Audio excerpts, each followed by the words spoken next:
നമസ്കാരം. സാബു ജേക്കബിന്റെ 2020 ബി.ജെ.പിയിൽ പോയതോടെ പുതിയ ചർച്ചകൾക്ക് വഴി തുറക്കുന്നു. 2020 പിന്തുണയിൽ വടവുകോട് പുത്തൻകുരിശ് പഞ്ചായത്ത് ഭരിക്കുന്ന കോൺഗ്രസ് ഈ സാഹചര്യത്തിൽ നിലപാട് വ്യക്തമാക്കണമെന്ന് CPM ജില്ലാ സെക്രട്ടറി എസ് സതീഷ് പറഞ്ഞു. സാബു ജേക്കബ് ബി.ജെ.പി ഏജന്റാണെന്ന വിലയിരുത്തൽ ശരിയായിരുന്നുവെന്ന് അദ്ദേഹത്തിന്റെ NDA പ്രവേശത്തോടെ എല്ലാവർക്കും ബോധ്യമായി എന്നും എസ് സതീഷ് വ്യക്തമാക്കി. നാളിതുവരെ ബി.ജെ.പിക്കെതിരെ യാതൊരു വിമർശനവും ഉന്നയിക്കാൻ സാബു ജേക്കബ് തയ്യാറായിട്ടില്ല. കേരളത്തിൽ അപ്രസക്തമായ ബി.ജെ.പിയെക്കുറിച്ച് എന്തു പറയാനെന്നാണ് കഴിഞ്ഞ തെരഞ്ഞെടുപ്പ് സമയത്തും സാബു ജേക്കബ് ചോദിച്ചിരുന്നത്. തദ്ദേശ തെരഞ്ഞെടുപ്പിലൂടെ 2020 കൂടുതൽ തുറന്നുകാട്ടപ്പെട്ടു. ജില്ലയിൽ വലിയ നേട്ടമുണ്ടാക്കാമെന്നായിരുന്നു അവകാശവാദം. എന്നാൽ വലിയ തിരിച്ചടിയാണുണ്ടായത്. അവർ അധികാരത്തിലെത്തിയ ഒരിടത്തും വികസനമില്ലാതിരുന്നത് ജനങ്ങൾ കണ്ടതാണെന്നും അദ്ദേഹം പറഞ്ഞു. 2020 പിന്തുണയോടെ വടവുകോട് പുത്തൻകുരിശ് പഞ്ചായത്ത് ഭരിക്കുന്ന കോൺഗ്രസ് നിലപാട് വ്യക്തമാക്കണം.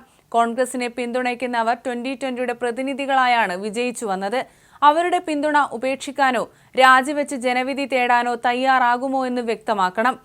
കുന്നത്ത് നാട് മതനിരപേക്ഷമായി ചിന്തിക്കുന്നവരുടെ നാടാണ്.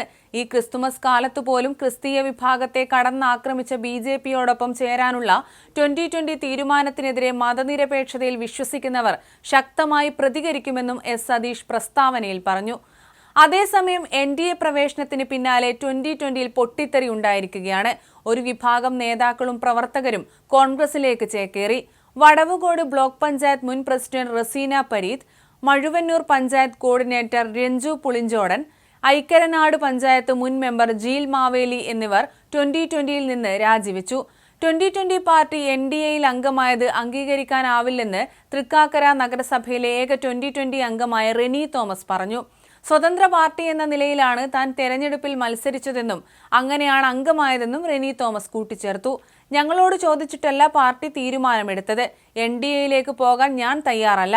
ഭാവി കാര്യങ്ങൾ പിന്നീട് തീരുമാനിക്കും, റെനി തോമസ് വ്യക്തമാക്കി. നിലവിൽ തെരഞ്ഞെടുക്കപ്പെട്ട 4 പഞ്ചായത്തുകളിലെ പൂതൃക്കയിൽ 2020യുടെ ഭാവി അനിശ്ചിതത്വത്തിലാണ്.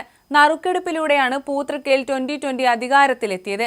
പൂതൃക്കയിൽ 2020ക്കും കോൺഗ്രസിനും 7 സീറ്റുകൾ വീതമായിരുന്നു ലഭിച്ചത്.